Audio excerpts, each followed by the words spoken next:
to attend with us today. So we are live sa FB. So happy Sunday and happy watching and God bless you. Ingat mo. Kunya kay Pastor dito na silent mode para no disturbance. Kunya stay focused ta during sa atong message. So during sa atong song, sa atong question worship, let's sing sincerity, gratitude sa atong pagkanta. Ito ang maya na sa Ginoo ng Diyos. So karon para atong maabi-abi ang mga sa pagtito o atong umusaho ang mga sa atong express ang atong love and sa mga usa.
So enjoy it says here, and bring from heart and not from garments, return to the Lord your God, for he is gracious and merciful, slow to anger and great kindness, and repentant to you of evil. God is loving, merciful, and is slow to anger when you turn back to God and ask forgiveness. So it's a clarity mo nito, no? Kung kita, so since we are sinful sa ating nature, so it is possible gapon sa tuwang magkamalitan. So it's struggling, it's daily battle na ito, struggle with that. So ayun ko wala, kaya kung ginong spiritual din na magpasaylo sa tuwa. So a moment of silence, may papasaylo sa Ginoo before na mo halang sa ito o pamilya sa tulong. Then after a while, ihangin ako sa families kung din sa pagkakasang prayer.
We thank you, Lord, for the privilege, Lord, to be here today. Because of all the gratitude that we have in our heart. Even though we don't deserve anything, but you choose to save us. Lord, as we start the service today, this morning, we know, Lord, that you are not looking sa pag-prepare ng whatever in our mind, what the preparation that we have, but you are looking at the condition of our heart. And Lord, as we start the service, Lord, God, help us that we are not the main character of this story, but you are. And we cannot come to you, Lord, casually. You have created everything. In our thoughts, in our words, and what's in our heart. Forgive us, Lord. Purify us. And help us, Lord, to focus on our God in you and you alone. As the service starts, we are praying, Lord God, for you to give wisdom sa lahat sa puno. And help us, Lord God, na hindi na namin matungog, masarap, and most important, Lord, we will apply daily sa our life. As we know na ang whole purpose of that tinubuhay ka is to honor and glorify and keep your word. Lord, prepare us, Lord God, and you be glorified, Lord, sa tanong ng pagkabuhat ng karong daw. Honor and power, because He died for us, He created everything. We are brothers and sisters. Let's praise Him and show Him that He is worthy. So let's rise and let's sing a song.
Lord Almighty, worthy beside you, ready to be worthy, and honor, all power and praise be to your name, be to your name. No one can rival your glory and praise.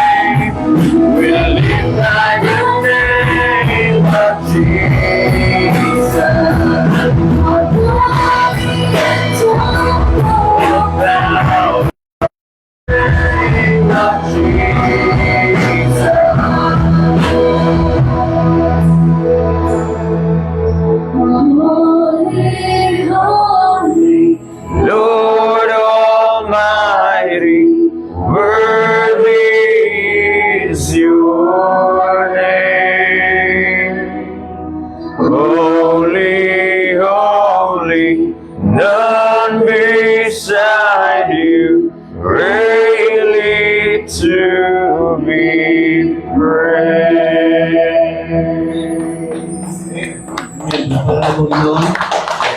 In order to not it says in the scripture that He created everything, all the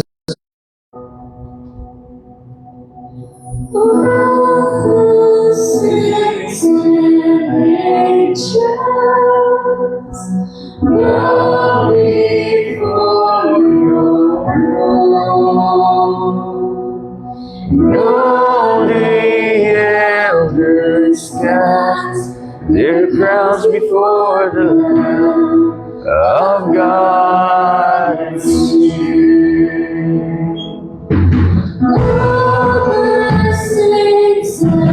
Angels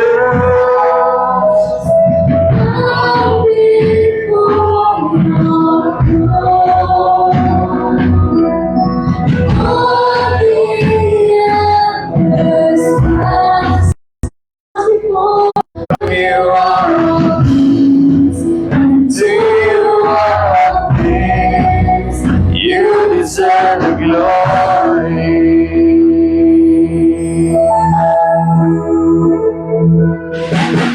All you saints and angels bow before your throne.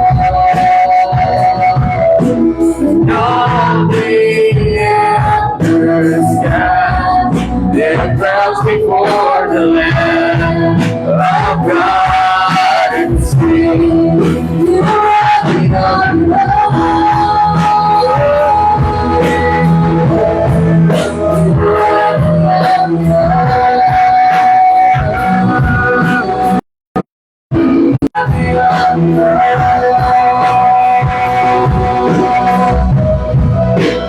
worthy of you are, to you are all things, you deserve the glory.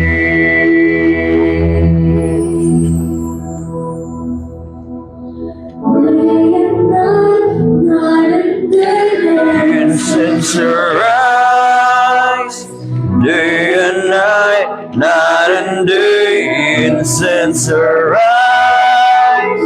day and night, night and day. Innocence arise, day and night, night and day.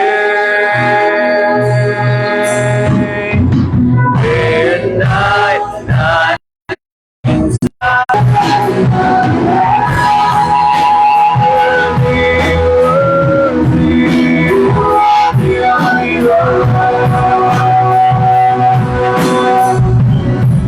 Born from you are, and to you are all things, you deserve glory.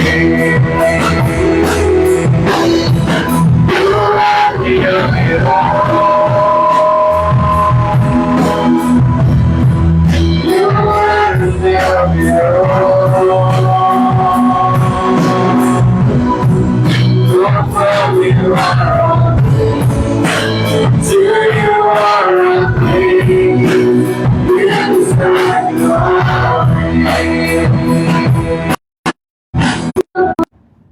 Of it all, walay laing nga tapos kamudawat sa mga pagdaig, mga pagsimba sa kanuganan o kahimayaan, kundi ikaw lamang gayud.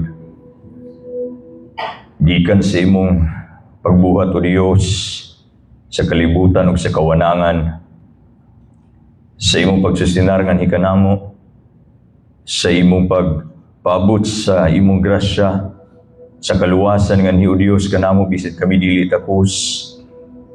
Ug bisan pa man hangtod karon, samtang kami nagapaabot sa imong pagbalik. Wala gay laing takos pagadaygon kundi ikaw lamang gayud. Salamat namahan sa imong kaluoy imong gipadala ang imong bugtong anak. Ug salamat sa bu Dios. Nga wala gid ikaw gipangayok nga hikanamo. Sa mga panahon nga kami nagluya, ikaw Ginoo mao'y nagadasig kanamo. Sa panahon nga kami adunay balatian, ikaw nagapaabot sa imong pag-ayo kanamo. Sa panahon o Dios nga kami anaa sa kalisod, ikaw nagaagak kanamo. Ug bisan pa man sa mga panahon Ginoo nga usahay mabati namo nga murag wala nami o Dios na atiman, nga murag imo kami gipasagdan apan sa gihapon nasayod kami nga ikaw anaa lamang gayud nagapalayo o Dios ug among ginatuuhan nga wala gid ikaw nagapasagad kanamo kana amo ikaw ang ginadayeg ni ana Ginoo. Sa among panimbahon karon kaming tanan nagatapok dinhi nagapasalamat sa imong pinasahi nga lihok kaniadto karon ug sa umaabot pa. Wala kami lain gayud o Dios nga pagadaygon kun dili ikaw lamang hinaot pa nga katong among mga tubangan. And I pray Lord nga kato among giawit Ginoo mahimong magandam kanamo sa mga pulong nga among madungog karon ug bisan pa usab sa among mga kaubanan sa panimbahon nga paghimon especially sa missions. I pray Lord nga ikaw magapamuhat usab sa tagsa-tagsa nga mga bulaton karon. I pray asig sa imong mga kanakan kamatuoran Ginoo nga makahatag og panalangin. I pray Lord nga dili mahimong kawang ang among panimbahon karon ug bisan pa usab sa among mga kaubanan nga padulong pa lamang dinhi karon ikaw magagiya sa ilang dalanon, may you preserve them ug itugot Ginoo nga makaabot sila dinhi safe and sound nga amo usab sila makauban sa among pagsimba nga kanimo. And Lord, sa mga nahibilin pa namo gid nga pagahimuon wala laing mahimaya niini kundi ikaw lamang kanimo namo igaampo igasalig kining tanan sa pangalan ni Jesus. Amen ug amen. Panglingkod ang matagusa. Bago tamo at sa pagpaminaw sa pulong sa Dios na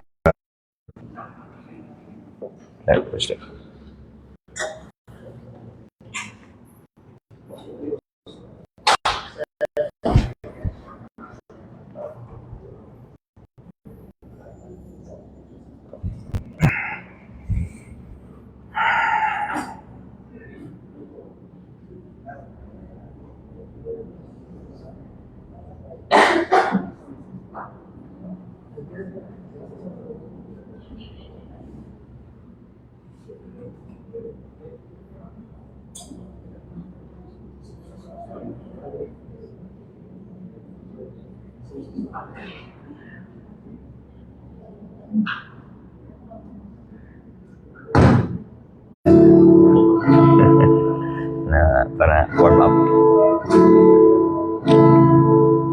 You were light, for there was light. You were the word, for there was bread.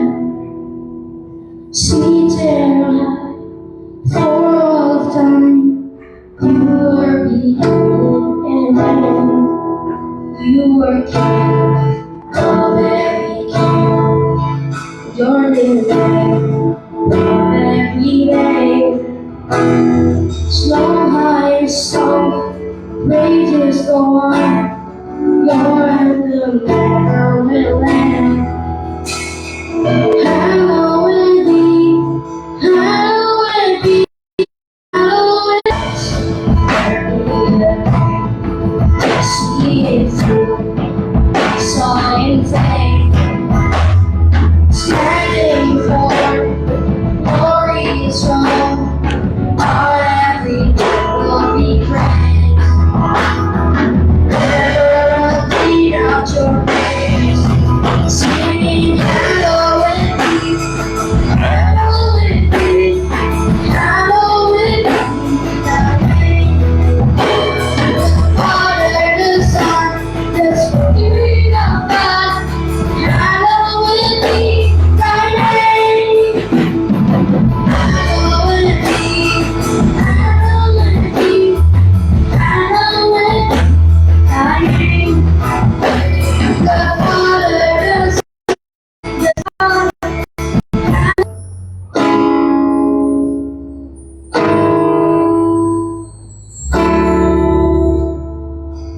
let your kingdom come, let your will be done, here on earth as in heaven. Let your sound be sung, let your name be known, be exalted forever. Let your kingdom come, let your will be done, here on earth as in heaven. Let your sound be sung, let your name be known, be exalted forever. Hallowed be,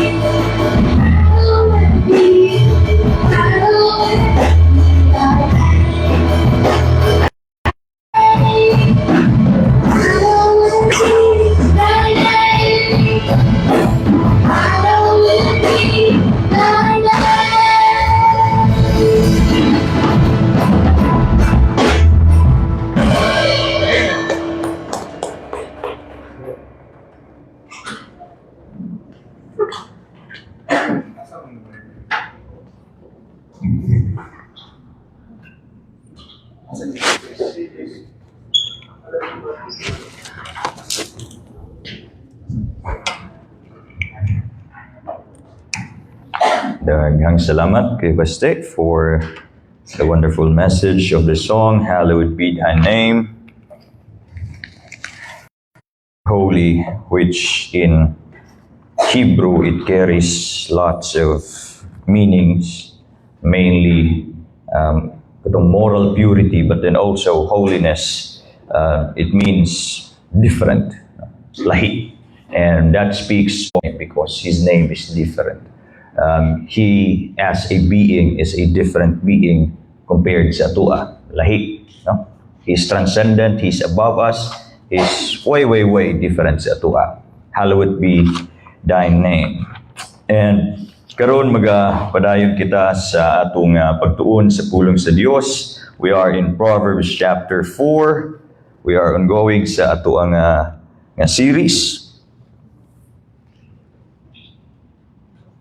Proverbs chapter 4 verses 1 to 27 na kita karon sa part 3 ani, starting in verses 20 at tumahuman sa 27. This is now the conclusion of chapter verses transferred. Why wisdom should be obeyed from transferring from relaying it sa current of old nga generation to the future generation. In verses 10 to 19, there we see the effects of it once followed. And then ending in verse 19, there we see a warning. There we see a warning as to what happens if we don't really obey wisdom. If you see it there in verse 19, and as dito, the way of the wicked is as darkness, they know not at what they stumble. How will you know if you are in darkness? First thing is when everything doesn't make sense. Your suffering doesn't make sense. Your success doesn't make sense. Your purpose doesn't make sense. Nga naman, because you're in darkness. And then you don't have a not being in the darkness. Well, verses 20 to 27 gives us that answer right away. How do I make sure nga dili ta mularoy sa katong kangit-ngit? If you have your Bibles with you, again, Proverbs chapter 4 verses 20 to 27, ginahangyo na ko ang tanan sa pagpanindog as we read the Word of God. Proverbs chapter 4 verse 20 to 27, ako'y basa sa 20, kamo sa 21, so on and so forth, and then dugan ta sa 27. The Word of the Lord says, My son, attend to my words, incline thine ear unto my sayings. Ponder the path of thy feet, and let all the ways be established. 27, kitang tanan. Turn not to the right hand, nor to the left. Remove thy foot from evil. Ang Diyos, magapanalangin siyang pulong, maglingkod ang tanan.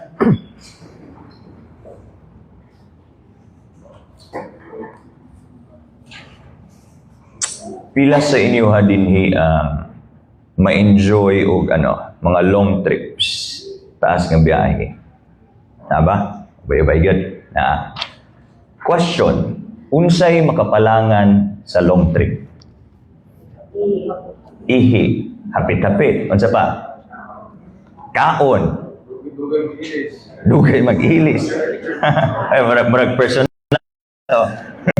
Maybe beach nga sa social media lang nimo makita, or mountaintop nga view, or unsa ba diha. Doesn't matter. The main goal is to be in that place. Now, syempre, kung layo-layo gid na, unsay ginahimo nato? Mangandam tadaan.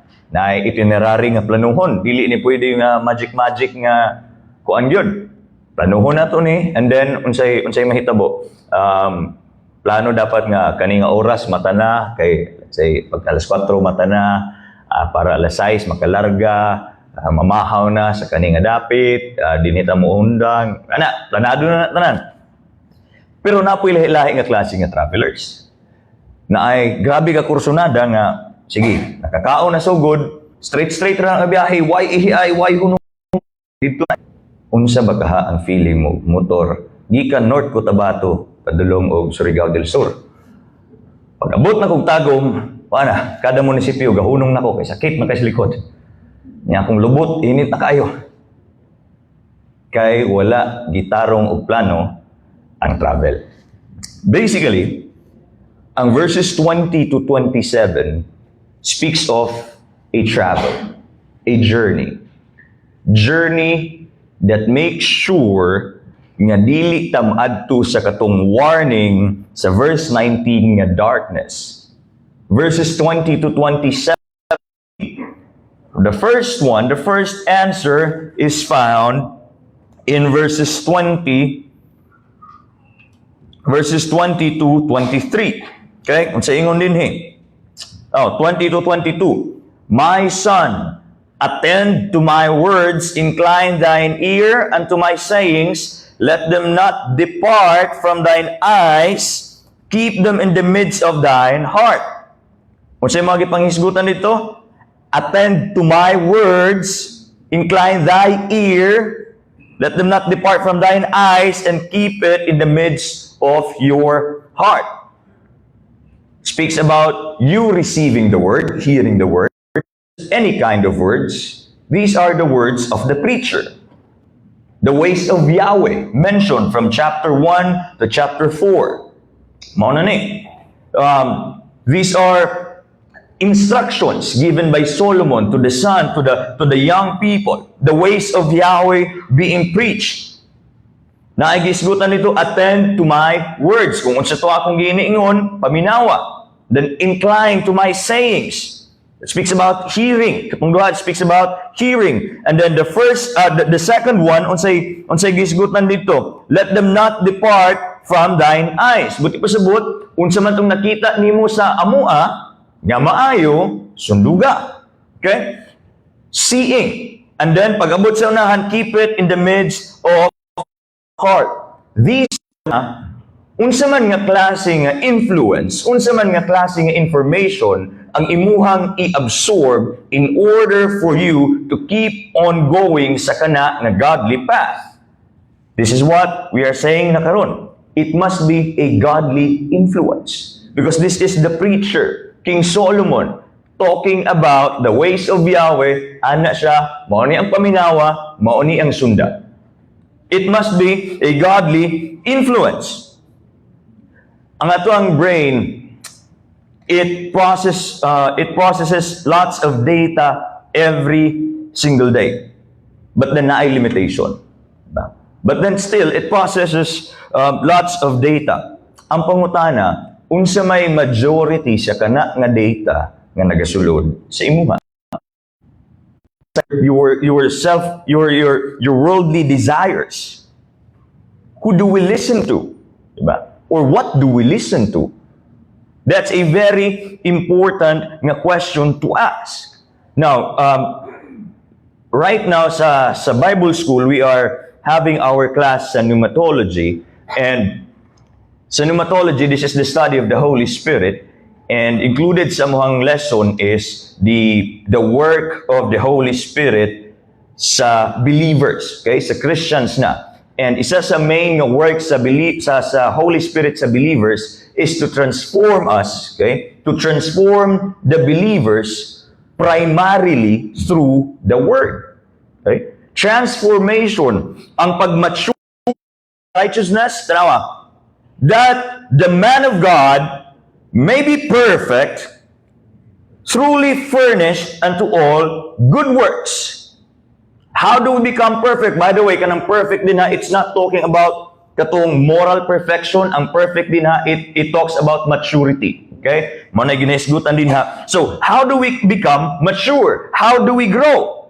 Balik na sa verse 16. All scripture is given by inspiration of God, profitable for doctrine, reproof, correction, and instruction. So again, let's ask the question, how does the Holy Spirit transform the believers? Through the scriptures. Ang pangutana, transform during sa time sa wali, sige, magawas ako, mga pisa ko, kadali rin mo, balik rin ko dahil, humana lang, nag-amin na lang, wapa kasulod balik. Or maybe, during sa small group, during sa Bible study, during sa prayer meeting, or in any way, any form, kung asa we discuss the scripture, your body is here, but your mind is not.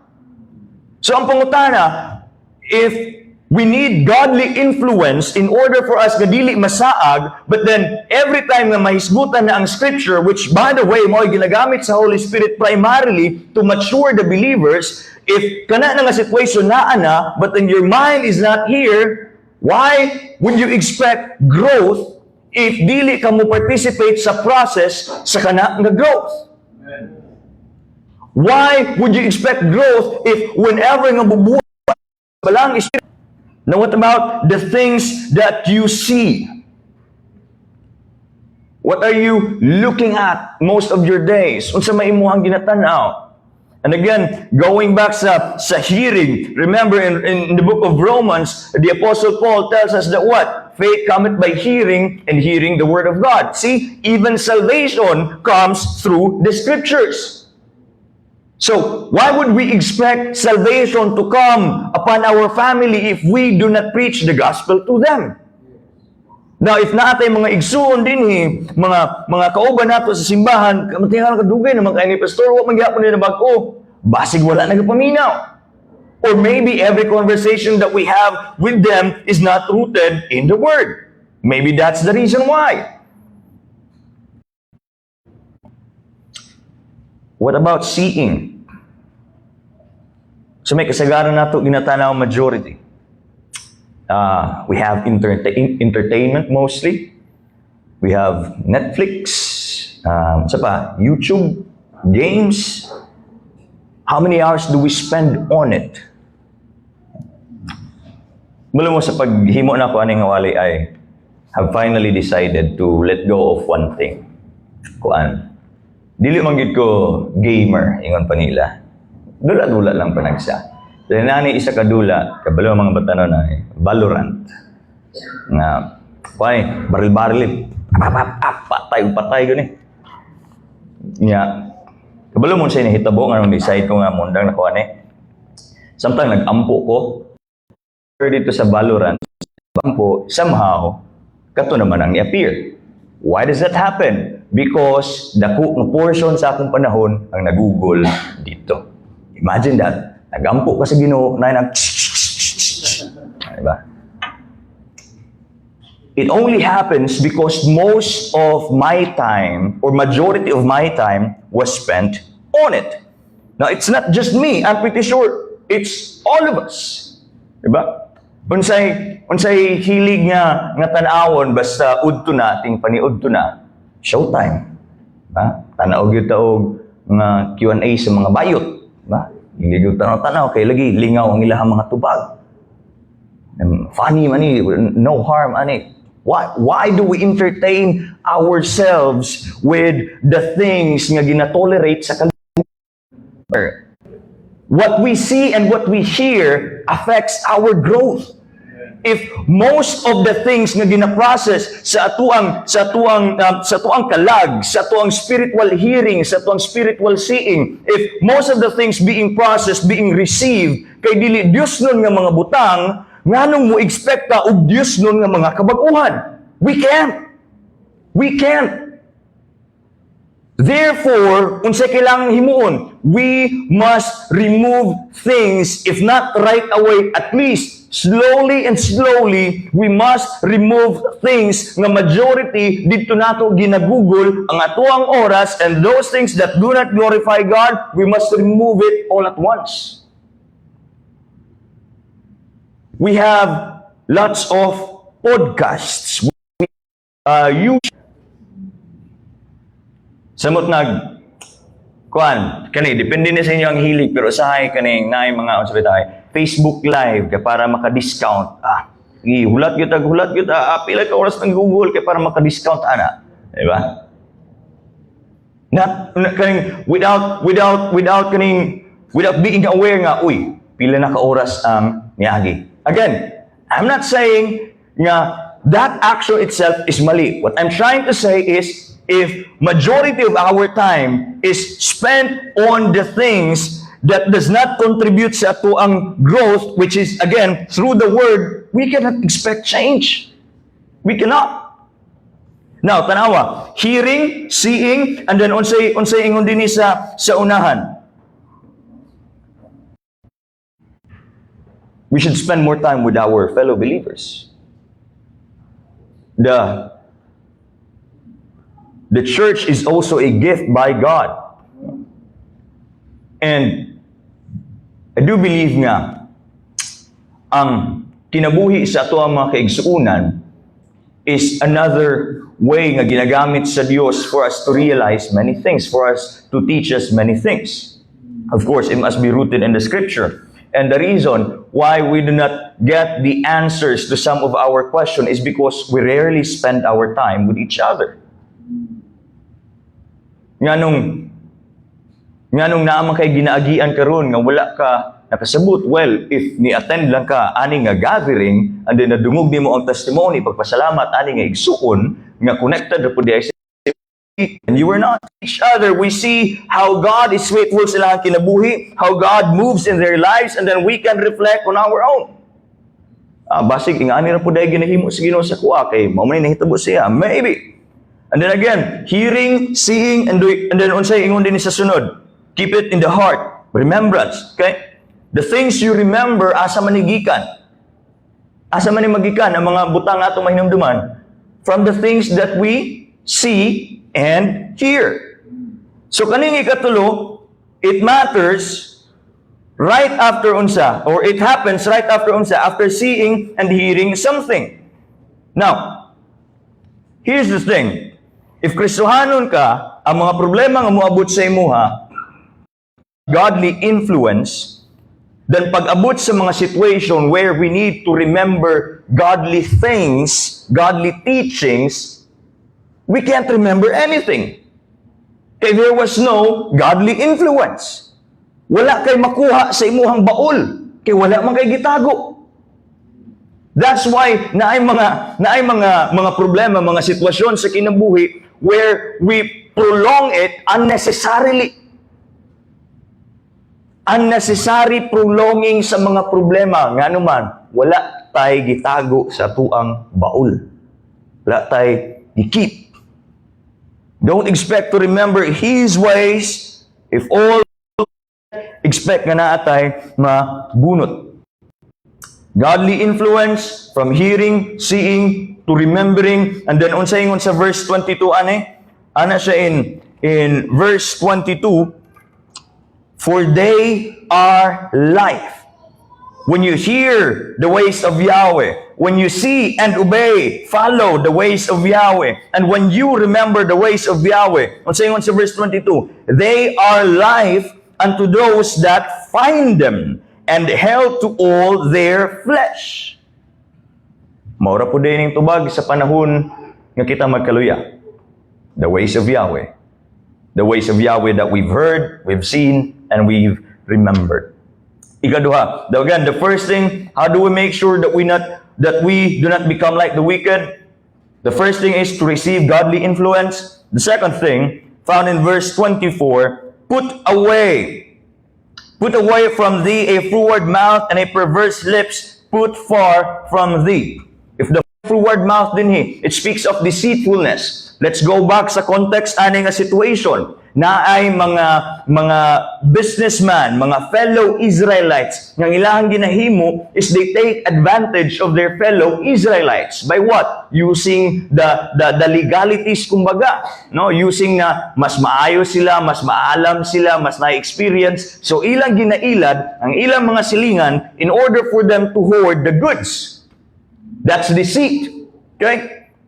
And somehow, because they prospered through that process, na ay mga batanon ng mga Israelita nga nakahuna-huna, sundugon kaya nako. Nilambo man siya, what if maupuday himuon nako? So that's the idea there. Na ay deceit, imong giilad, same ra gihapon sa neighbor taking advantage of the other neighbors.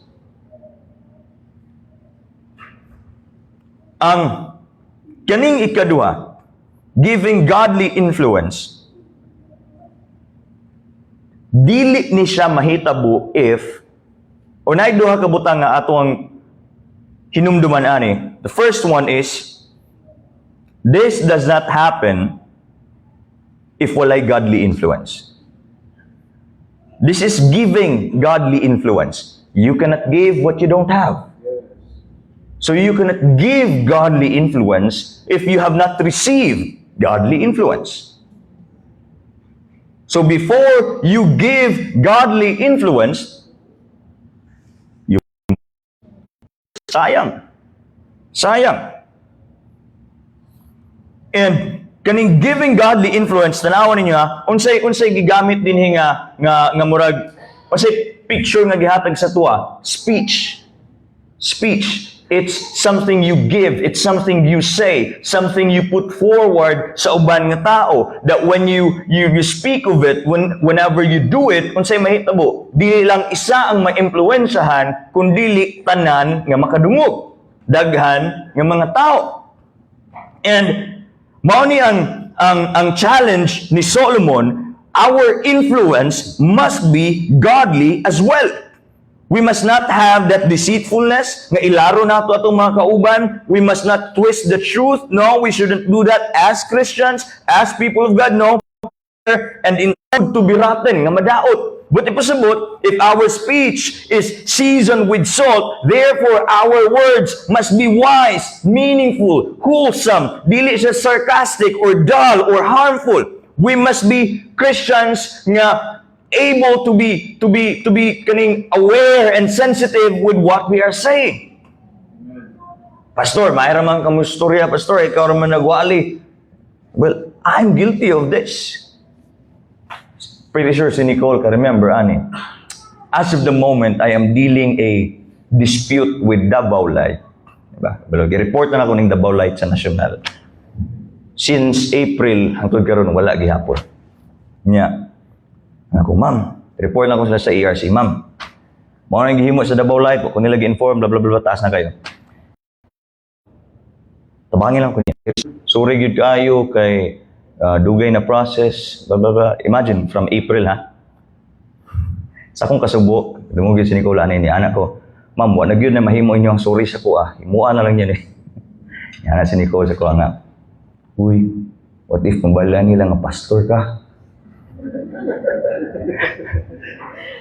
Pero, the statement that she said, wala na ako nag-worry if mabalaan nga pastor ko. Kay ako I don't have to be a pastor para i-resisto. The fact that I am a Christian, I should have been able to control myself. So whatever it is that I am preaching dinhi, dili lang kamo ang maigo, pati ako. Pati kami. And this is very important thing, but after the wrong tone, the wrong use of words, it creates a negative effect. And not necessarily ni sa mga tao nga diretsyo ni mga kastorya, how about sa mga nag-observe during sa imong conversation with another person? It affects greatly. Therefore, our words must be seasoned with salt. It must prevent decay. We must be wise with what we say. We must be kaning, di ba, ang idea dito is there must be no deceit. There must be no kaning dili dapat i-pervert ang truth. As Christians, not just we must be aware by and intentional of our speech, we must be Christians who stays true to our words. There must be integrity. Speak of something, nya na tao makadungog, mutuo sila, dili kayo mga, burit ako na. You know, ipikpik kayo mga dapat, tingnan siya, tama na ang burit, tama na ang burit, tama na. Why? It speaks of our integrity. That's deceit. That's perversion of the truth. Now, not just giving godly influence. Again, how do we make sure that we do not wander, that we do not become like those people who are in darkness? First one is to receive godly influence. Second is give godly influence. And then the third one, found in verses 25 to 20, let thine eyes and let daily journey nila. Katong daily journey lang, it's dangerous, it could kill them. Dili ni ang kaning parehas ron, pwede na tayo magbaklay-baklay, although di po ta basta-basta katabok sa pedestrian, kaya basig napoy mo surasoy ng kotse. Pero mas delikado na ilahat. Pwede kang mahulog sa bangin, pwede kang matunok sa bato din ha. Pwede kang malubong sa quicksand. Even ang ilahang daily journey is a battle. And mato'y gigamit nga picture ra pod sa kanina nga portion. And siya, look right on, look straight. What does it talk about? It speaks about fixed attention. Fixed attention. Focus journey. Unsa may direction nga imo ang padulngan, what's your set destination? Buti pasabot kita nga mga Kristiyanon, we must have a fixed, a set destination. Unsa man to nga padulngan, it must be God glorifying. The third way, in order for us not to go sa darkness, is for us to walk towards a godly destination. Nga dili lang ni pataka lang ta nga kung asa ka dadlon sa balod. No. There must be a fixed destination. And dili lang basta-basta nga destination, but a godly destination. And again, looking right on, looking straight, it speaks about our moral direction. Diretso. When it talks about being naisgutan nato ganina, when it comes to long trips or what? Daghag hapitan. Daghag hunungan. It's the same nga idea nga gina-convey dinhi. Nga ikaw sa imuhang lakaw nga Kristohanon na kay fixed goal, a destination where it glorifies God, dili na ka maghapit-hapit. And don't even think about trying or checking another ways, another paths. Ayaw na. Kung unsa nang dalan nga gilakad sa imo sa Dios, mauna na idiretso. Ayaw na, guna-una nga, daw be, basig na ay shortcut din. Ayaw na. Malangan ka. Malangan ka. Now, ang goal is God glorifying destination. We must not let life. In the end, it was all in vain. Vanity. Why is it vanity? Gipursu pa man niya. He could have spent his time with the ways of Yahweh. But he didn't. Kaya nga naman, gisulayan pa niya ang dalan sa kalibutan. Ayaw na. Ayaw na. I remember one of my high school classmates, ana siya nga. Diha na daw siya mutuo sa Ginoo, musalig sa Ginoo, mga lagad sa Ginoo, ug kamatyonon na siya. Samtang batanon pa siya, hangtod di pa siya kamatyonon, pangtistingan sa daw niya tanan. Tistingan sa daw. Malangan na ka na. Ayaw na. You don't have to try. Wala may ulan din eh. Unsa may makonclude nimo? Nga ang turil siguro kay nag-ulan. So pwede ra ka moagi diri sa pikas. Nasabtan ninyo, di ba? There are evidence, there are proof, there are katong mga implications na nga makita nato from other people who walked on that path. If tanaw nato, uy, dili man maayo ang resulta siyang kinabuhi, ayaw nagsunda.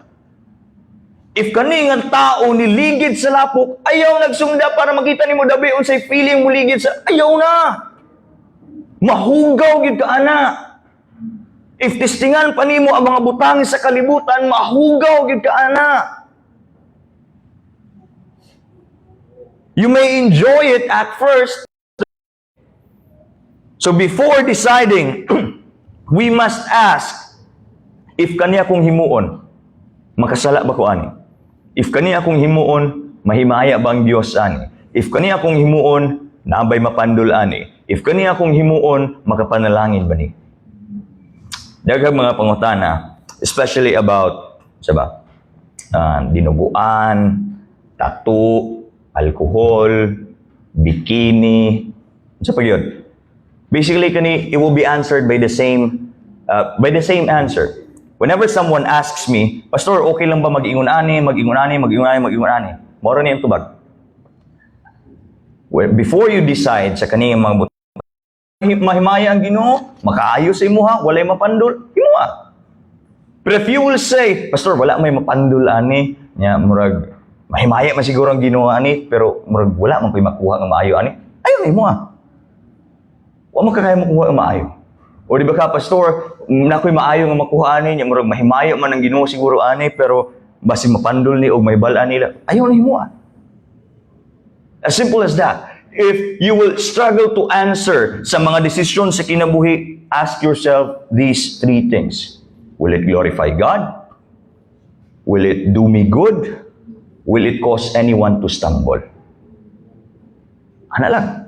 Now, going back din we must test the road before us or in front of us. So before deciding, ask yourself, ako'y pinakadili ganahan nga kanang sumasundan ako.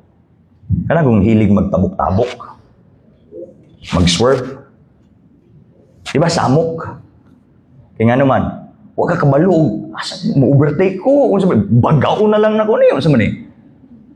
Kaya nga naman, di mo lugar. Way tarong nga linya. It's the same dinhi sa mga Kristohanon. Uy, nagasimba ka, active kay ka karon, tapos karon kalibutan na pud ka, tapos karon mubalik na pud kasi mong pagka-Dios nun, tapos karon lahi na pud ka sala, tapos Dios na pud ka, tapos kanina pud. Stop swerving! Kung sa'y tawag na sa dalan ng mga riders, kamote!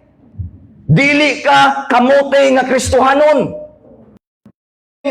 Kristohanon, sige kag naasimbahan, makasala na pud ka, balik na pud simbahan, makasala na pud ka, hasol kaayo sa imong mga igsuon, nga sige kag balik-balik, sige kag balhin-balhin, wa kay pagpakabana, too much freedom, too much practice, wa kay paghuna-huna nga ala, unsa kay epekto ani sa uban. You must think of the others as well.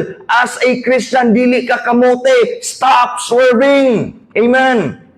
Pipikay mo ang katapad, nga dili ka kamote Christian. Ay sig balin-balin. Makadamay ka. And remember, as Christians, unsa dapat ta?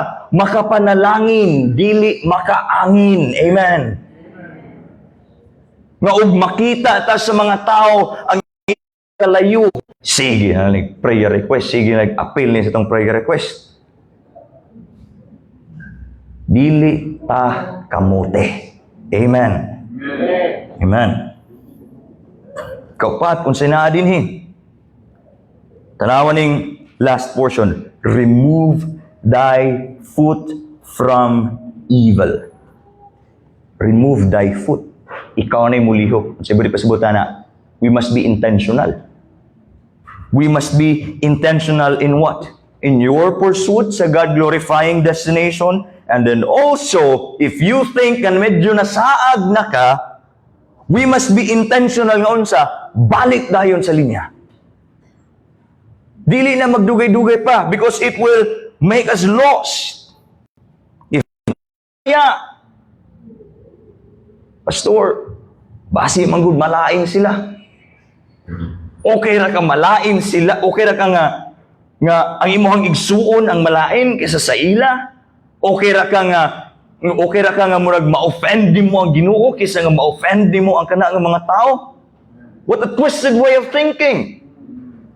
We are so worried about the temporal things that we forget about the things that are yet to come. Why are we so fixated sa tuwang earthly relationships, sa tuwang earthly possessions, sa tuwang earthly pursuits, and then we forget those that are eternal? Nga ikaw nga Kristohanon, you do not become like the wicked. Receive godly influence, give godly influence, and then walk towards a godly destination. And kaning sa walk nimo towards a godly destination, make sure nga ang imuhang journey, ang imuhang walk is also God-glorifying. Dili lang destination ang God-glorifying, even ang imuhang lakaw. Amen. To end this, I'd like to go back sa verse 23. How would I say, ma'am? Keep thy heart with all diligence, for out of it are the issues of life. Heart, Hebrew word is lev. It does not just talk about emotions. Ang understanding nila is this is the center of consciousness. This is where we make the decisions. mao ni ang dinhitong thought process. Okay? This is our being basically. Then unsay giingon dinhi? We must keep thy heart. We must guard it. Di lang pa yung basta-basta nga guard it. We must guard it with all diligence. Therefore, we must be intentional sa pag-guard sa atong heart. Ano unsa din yung atong heart? If that's the understanding sa live, okay? Where consciousness, decisions, and thoughts happen, unsa din mahitabuan ni? Dinhi na ta mo balik sa atong pirmero nga punto. Ang imuhang nadungog nga information, it will go to your heart. Ang imuhang nakita nga information, it will go to your heart. Ang imuhang ibungat na information, ang imuhang ilihok na information, it comes from your heart. We must guard it. Why do we need to guard it? Daghang temptations, daghang kaaway, daghang pagsulay, therefore we must guard it. Kaya nga naman, if dili na to gwardyahan, if dili na to bantayan, unsay giingon gani din sa sumpay, for out of it are the issues of life. Nganong makasulti man tawag deceitful words. Why can we pervert some truth as well? Because naay panahon nga wala nato gigwardyahan ang atong kasing-kasing. Nakasulod. Nganong naay mga panahon nga nakabungat ta og pulong nga dili maayo. Og pulong nga makadaot. Because that was a time we did not guard. This is the Apostle Paul telling us, sige, problema mo ana. This is how you guard your heart. Philippians chapter 4 verse 7. And the peace of God, which passeth all understanding, shall keep your hearts and minds through Christ Jesus. So how do we guard our hearts? Christ. We must intentionally and actively pursue Christ. We must intentionally and actively hear about the works of Christ and the person of Christ. We must intentionally and actively learn about what He did at the cross of Calvary, what He's going to do. We must do it actively and intentionally. Nay, unsagay itong kuan, ana sila nga, nay road less traveled. Yan, sahay, ang kalibutan karon nagatanong mo kay idea nga, you should go to the road less traveled because it leads to a beautiful destination. Kabalo mo siya nakamaayo ani nga journey, kaning journey nga gisgutan dinhi sa Proverbs chapter 4. Nakamaayo ani nga journey is you're never alone. Kaning nga walk, you're walking with us. Tanaw naman katapad nimo. Mora pud na imo ang silingan ani nga lakaw. Subot ipasabot sa panahon nga medyo masaag na ka, naay makabira sa imuha. Sa panahon nga medyo layo-layo na ka, naay does it? But then, dili ta nag-inusara ani. Naa kay mga kauban ani nga lakaw. So sa mga naga-join sa ato ang membership class, kay Benji dinhi, sa uban pa, even if you're new here, you must understand nga dili mo nag-inusara. Kauban mi ninyo. Yes. After your baptism, I'm not sure nga no, but somehow when we profess our faith and our membership, somehow murag ma-feel man day nato nga, uy, kani nga problema nag-abot man ni wala man ni sa una. Naagod tay problema sa una, pero somehow murag ma-associate dayon nato sa ato ang pagkakristohanon. Not necessarily, but regardless, namoy kauban. And dili lang sa mga bago, even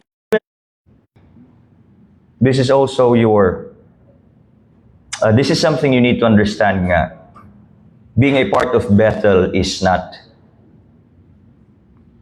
it makes being an isolated Christian impossible. Because this is family. And we are together planning a journey. So again, we must do it actively. Ang pursuit of Christ, in order for our hearts to be guarded, we must do it actively. We must do it intentionally. And we must do it with our spiritual family. Amen. Hinangyo na ako ang tanan sa pagpanindog as we respond to the message of this word.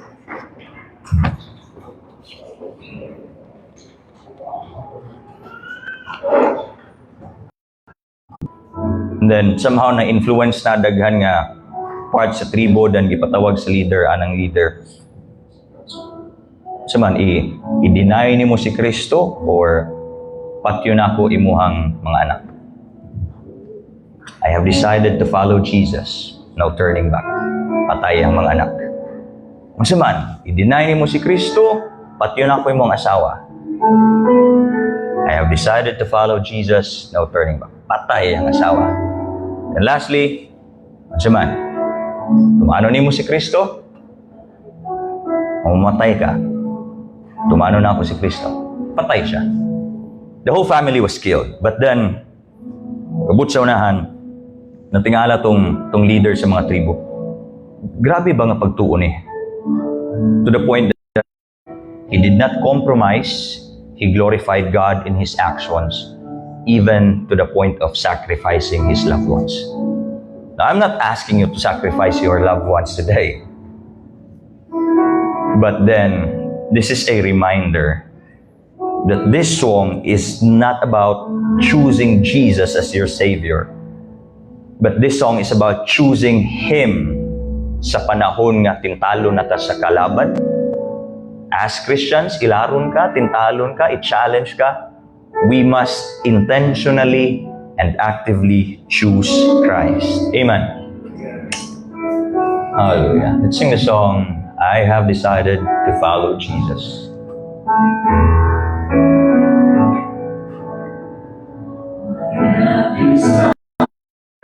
No turning back. Let's sing it again. I have decided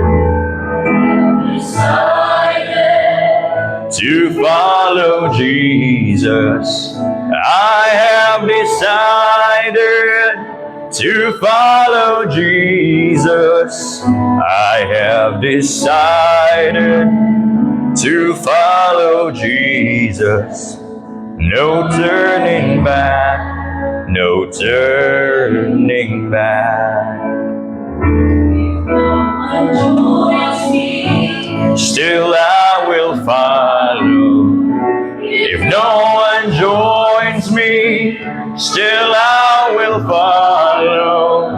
If no one joins me, still I will follow. Still I will follow. No turning back, no turning back. The world behind me, the cross before me, the world behind me, the cross before me, the world behind me, no turning back, no turning. Let's sing it again. The cross before me, the world behind me, the world behind me, the cross before me, the world behind me, cross before I dared to follow Jesus. I have decided to follow Jesus. No turning back, no turning back, no turning back, no turning back, no turning back, no turning back.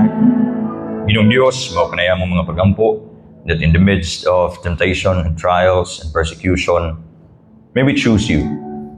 May we not choose ourselves. Pag kani nga pagpili, dili ni kini pinasikad o Dios sa among abilidad sa pagpili kanimo. Kundi dili pinasikad kini o Dios sa imo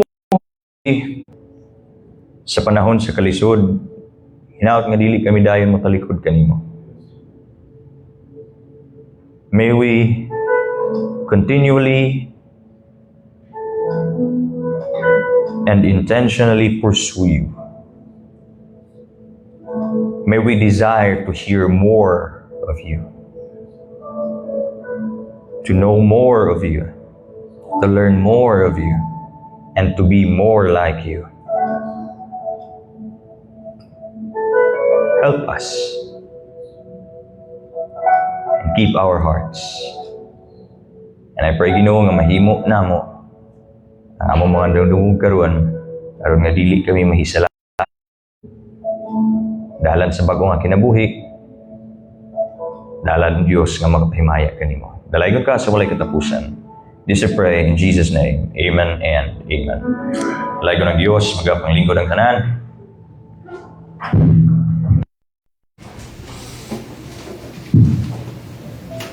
Another great message, no?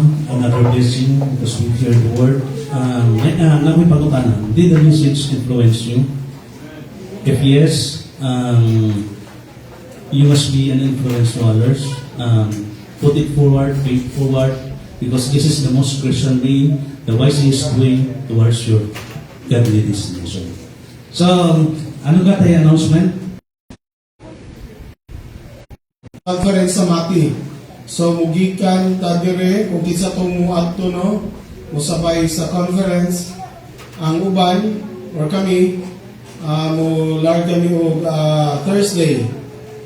So sa Friday holiday mo na pwede pa lang uban mo adto Friday. So dito na nato naata sa ato ang kuan na ay katong sa face sa atong GC nato. Narito ang ato ang address sa ato ang venue nato para sa atong conference. Okay, ito na lang. Okay, salamat. Further announcement, padayon po ang Bible School para sa first year or second year, you are invited. Ang place nato sa Tapok karong Wednesday, that will be every Wednesday, 4 to 6 p.m. Ang sunod na Tapok is dito sa Amua, sa Piqueño, Granville. So you are invited and let us know lang if na gusto mo join. And what else? Na naman siguro also this week, natay mga igsoon nga nagselebrar sa ilang espesyal nga adlaw. Way sila pero wala man ang uban. So we would like to call on si Brother Jello o si Sister Joanne nga nag-celebrate sa ilang first year wedding anniversary. Okay, ang yun si Brother Jello din o si Sister Joanne. Sige. Ay, tama! Si Damian po din ay nag-celebrate siyang birthday last Tuesday. Ha? Gani, mo disclaimer lang po sa inyo, ha? Damian, Miss Jello, hindi man pastor, nagsakit galing na. So ako kapalit yung cake. Iapasan na ako after ano, no? Kaya Damian, okay na? Iapasan na ako after ano, ha? Sige. Sabi, ano mo lang tao, iapasan ko inyo. Okay. Sige. Yung kalihog, ato silang awitan. Unahanap si Damian, happy birthday and happy anniversary. Happy birthday to you. May the Lord God bless you. May the Lord God bless you. May the Lord God, may the Lord God, and may the Lord God bless you. Happy anniversary to you. Happy anniversary to you. Happy anniversary. Happy anniversary. Happy anniversary to you. Damian, happy birthday. Ilan na edad yung Damian? Yeah. Happy and blessed. Happy and blessed. Peace, Jello. Love. Puno sila og gugma. Ang kanila last special na yung anniversary. Sa may ma-advise ninyo sa mga gusto mag-minyak?